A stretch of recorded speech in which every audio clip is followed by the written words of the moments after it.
Bismillahirrahmanirrahim. Assalamualaikum warahmatullahi wabarakatuh. Alhamdulillah, pada kesempatan kali ini kita masih di bab segitiga ya. Dan di sini kita akan membahas luas segitiga, bagaimana menghitungnya dan rumus-rumusnya. Kita akan ikuti pembahasannya berikut ini ya. Oke. Kita lihat luas dari segitiga ya.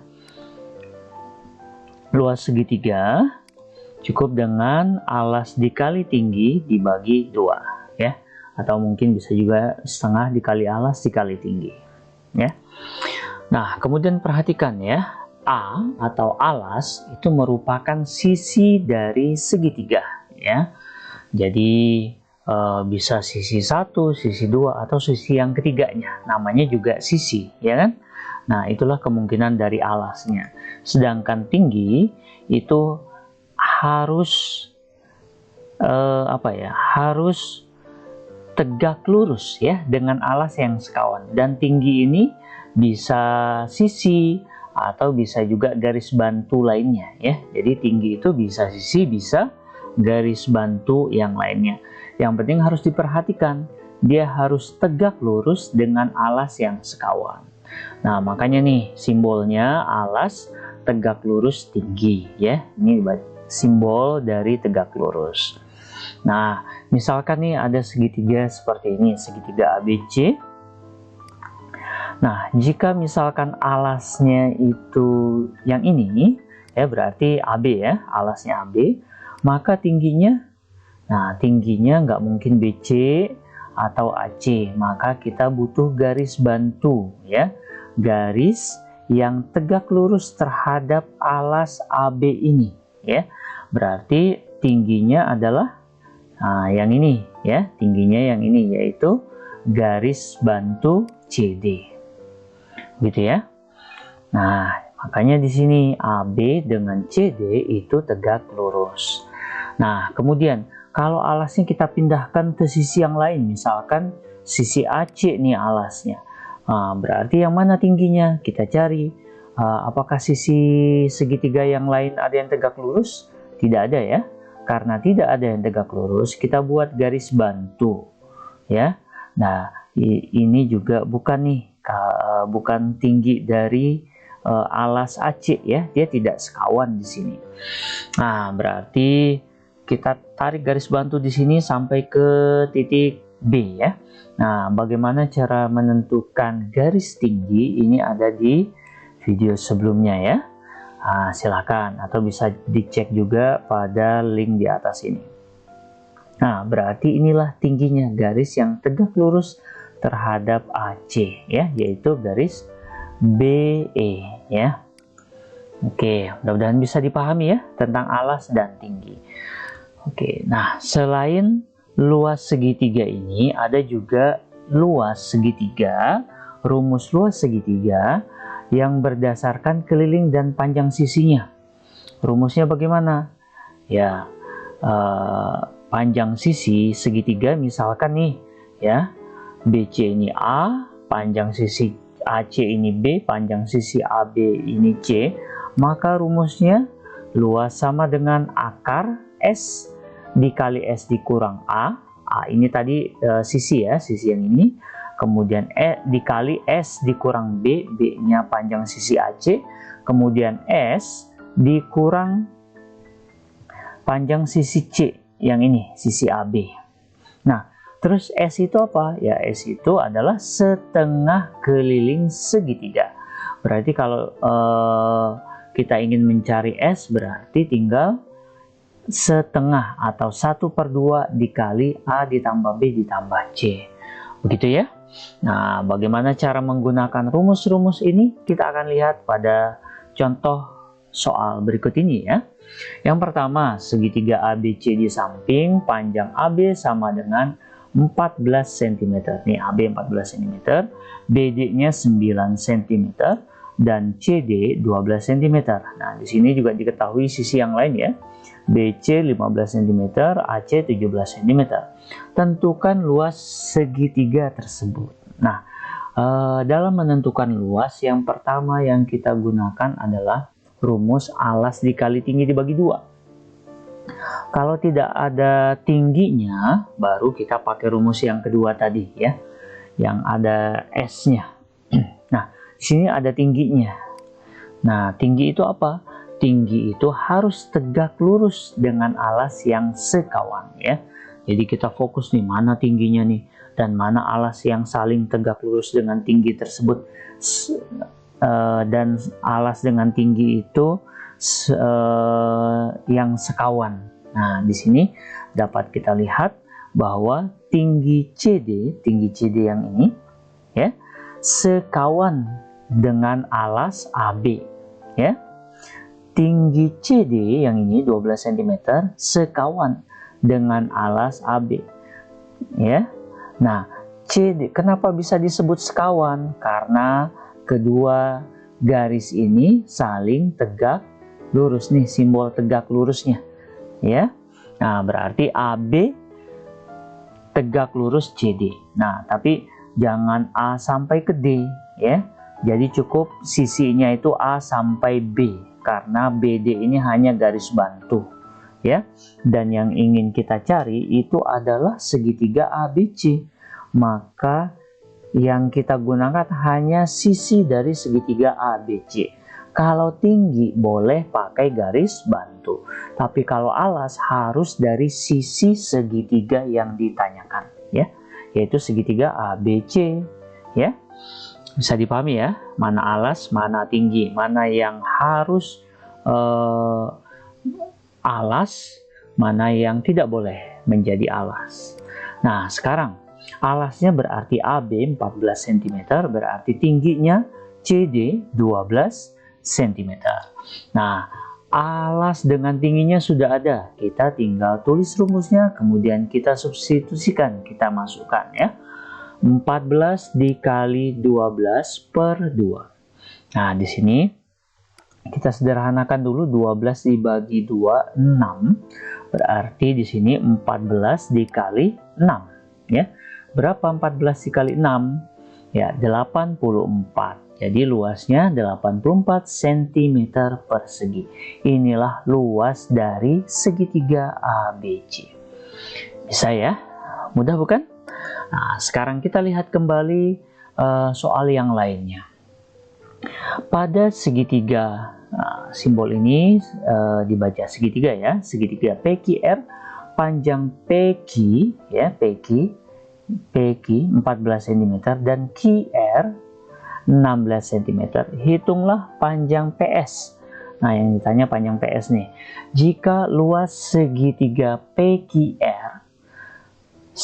PQR sama dengan 96 cm persegi. Nah, ini yang ditanya ya. Oke, di sini perhatikan nih. Ternyata tinggi PS sekawan dengan alas QR.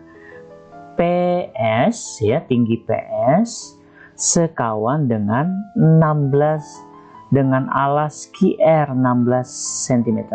Kenapa ini sekawan? Karena kedua garis ini, sisi dan garis ini tegak lurus, ada simbolnya ya. Tapi PS tidak sekawan dengan PQ karena kedua garis ini tidak tegak lurus. Nah, itu ya cara menentukan mana tinggi, mana alas. Makanya di sini QR itu tegak lurus PS. Nah, berarti kedua garis ini sekawan. Nah, berarti kita tinggal tentukan ya, alasnya itu berarti QR 16 cm dan tingginya itu berarti PS. Ini yang ditanyakan. Kemudian diketahui juga di sini luas segitiga PQR itu 96 cm persegi. Nah, di sini kita tinggal tulis rumus luasnya ya, alas dikali tinggi per 2 sama dengan luas. Dibalik seperti ini karena luasnya sudah diketahui. Tulis alasnya ya, 16 dikali tingginya tulis saja karena belum diketahui nilainya, nominalnya, nilainya. Luasnya 96. Nah, di sini per 2 bisa saja dipindah, tapi karena di sini bisa dibagi, kita sederhanakan ya, 16 dibagi 2, 8. Jadi 8 dikali tinggi sama dengan 96. 8 kita pindahkan ya. Kita tulis dulu yang tidak pindah, T sama dengan 96. 8 dengan T ini kan perkalian, maka ketika pindah berubah operasi menjadi bagi ya. 96 dibagi 8, 12 cm. Inilah tingginya. Nah, tingginya itu apa? Ya, PS ya, berarti PS sama dengan 12 cm. Dapat ya, panjang PS-nya 12 cm. Oke. Kita lihat soal berikutnya. Pada gambar di samping, segitiga DEF siku-siku di E ya, siku-siku di E. Dan EG ya, EG tegak lurus DF. EG tegak lurus DF. Panjang DE 12 cm, EF 9 cm, kemudian DF di sini 15 cm. Berapa panjang EG? Nah, ini yang ditanyakan. Nah, untuk mencari panjang EG, tentu kan ini alasnya sudah ada ya. Alasnya sudah ada dan DF ini sekawan dengan GE, EG ya. Nah, tapi di sini belum diketahui ya. Untuk mencari EG maka kita harus tahu dulu berapa luas sudut segitiga DEF ini ya. Nah, ternyata di sini tinggi EF ya, tinggi EF sekawan dengan alas DE. Nah, perhatikan ya. Kalau alas itu harus sisi, tapi kalau tinggi boleh sisi, boleh garis bantu ya. Nah, di sini kebetulan sisi juga ya, karena tentunya ini segitiga siku-siku. Berarti alasnya DE 12 cm, kemudian tingginya EF ya 9 cm. Kita cari ya luas segitiga DEF. Alas dikali tinggi dibagi 2 sama dengan alasnya 12 dikali tingginya 9 dibagi 2. Ada yang di sini kita sederhanakan dulu ya. 12 dibagi 2 6 ya. Berarti 6 dikali 9 sama dengan berapa? Ya, 54 cm persegi. Inilah luas segitiga DEF. Nah, karena sudah diketahui, kita lihat nih ya, alasnya DF 15 cm, kemudian tingginya EG ya, ini yang akan kita cari. Luasnya sudah ada ya. Nah, kita tinggal masukkan ke rumus. Luas segitiganya kita balik seperti ini. Alasnya 15 dikali tingginya belum ada ya, ini akan kita cari per 2 sama dengan luasnya 54 yang tadi sudah kita cari.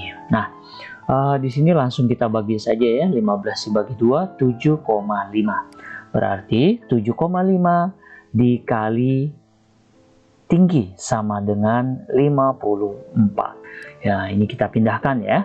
Tulis dulu yang tidak pindah, T sama dengan 54. Pindah berupa operasi, berarti 7,5 ini jadi membagi ya. 54 dibagi 7,5 sama dengan 7,2 cm. Ini tinggi ya. Tingginya yaitu EG, tinggi EG. 7,2 cm. Dapat ya? Panjang EG-nya sudah kita dapatkan. Oke. Sekarang perhatikan soal yang berikutnya nih, ya. Panjang sisi sebuah segitiga adalah 10 cm, 24 cm, dan 26 cm. Hitunglah luas segitiga tersebut. Nah, perhatikan nih. Di sini hanya diketahui panjang sisi ya. Perhatikan soal model seperti ini. Hanya diketahui panjang sisi dan di sini tidak ditunjukkan bentuk segitiganya segitiga apa. Kemudian ini juga kita sulit menentukan mana tingginya, tidak ada gambarnya juga. Nah, maka ini kita pakai rumus yang ada S-nya itu ya. Nah, berarti A-nya itu 10 cm, B-nya itu 24 cm, dan C-nya 26 cm. Kita pakai rumus yang S ya, akar S dikali S dikurang A, S dikurang B, S dikurang C. Nah, Untuk menggunakan rumus yang seperti ini, kita harus mencari S-nya dulu ya, dengan rumus setengah keliling ya. S itu kan setengah keliling, berarti setengah dikali A ditambah B ditambah C. Berarti setengah dikali A dikali 10 ditambah 24, B-nya, C-nya ditambah 26. Nah, di sini kita hitung dulu yang di dalam kurung ya. Yang kita jumlah ini dulu nih, 26 ditambah 24 ditambah 26, 50 ditambah 10 jadi 60. Begitu cara menjumlahkan ya. Nah, sekarang setengah dikali 60, artinya 60 dibagi 2, yaitu 30. Nah, inilah nilai dari S. Nah, sekarang kita masukkan ke dalam rumus, kita substitusikan ya. Sama dengan akar, S-nya 30, kemudian dikali 30 dikurang 10 ya. S-nya 30, A-nya 10. Kemudian S dikurang B berarti 30 dikurang 24, S dikurang C berarti 30 dikurang 26. Nah, kita hitung ya. Ini 30 tetap. Kita hitung dulu yang di dalam kurung. 30 dikurang 10 berarti dikali 20. Tanda kurung itu menunjukkan kali dengan yang ada di luar tanda kurung ya. Nah, kemudian 30 dikurang 26 berarti dikali 6. Kemudian dikali 30 dikurang 26 berarti dikali 4. Gitu ya. Nah, sekarang kita tinggal hitung nih, 30 dikali 20 dikali 6 dikali 4 berapa? Ya, akar 14.400. Berapa akar dari 14.400? Ya, tinggal di sebenarnya ini ada ya di pembahasan sebelumnya bagaimana menghitung akar ya, bagaimana menghitung akar. Nah, tapi kalau di sini bisa juga karena ini kebetulan angkanya mudah ya. 144 14 144 itu berarti 12. Ini nolnya ada 2 berarti 100 itu akarnya dari 10 ya. Berarti 120 begitu ya, cm persegi. Nah, bagaimana cara menghitung akar? Cek di video sebelumnya ya. Nah, selain cara ini, kita juga bisa menentukan cara lain yang mungkin lebih mudah lah ngitungnya ya. Nah, caranya, perhatikan trik ini ya. Saat posisinya sudah seperti ini ya, pada langkah ini 30 dikali 20 dikali 6 dikali 4, ini kita tidak langsung kalikan, tapi kita pecah ya. Kita pecah nih, 6 dikali 5. Dari mana 6 dikali 5? 30. Ya, 30 ini kita pecah menjadi 6 dikali 5. Begitu. Kenapa kita pakai 6, tidak pakai misalkan 3? Karena di sini ada angka 6, ya. Kemudian yang ini 20. 20 berapa? Ya, 5 dikali 4 atau 4 dikali 5. Begitu. Nah, kemudian yang ini yang di belakangnya 6 dikali 4 ini kita tulis saja 6 dikali 4. Begitu ya. Bisa dipahami sampai sini ya. Jadi kita pecah nih bagian kedua yang di depan, biasanya seperti itu ya.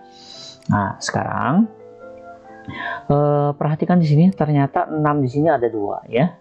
Tujuannya ini 6 ada 2 berarti kita tulis 6 pangkat 2 ya.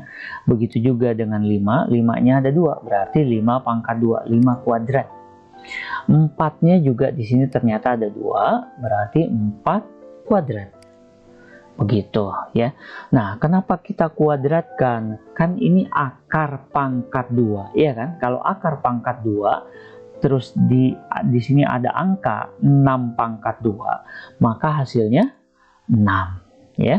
Begitu. 5 pangkat 2 berarti akar dari 5 pangkat 2 berarti 5. Begitu.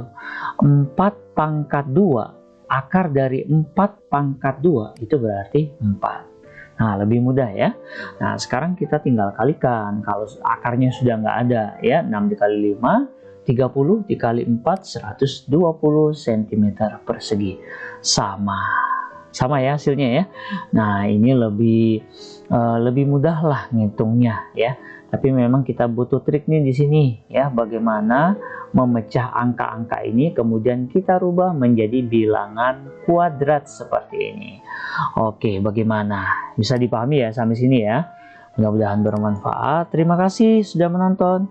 Nantikan video-video pembelajaran matematika selanjutnya. Sampai ketemu pada video pembelajaran selanjutnya. Wabillahi taufiq wal hidayah. Wassalamualaikum warahmatullahi wabarakatuh.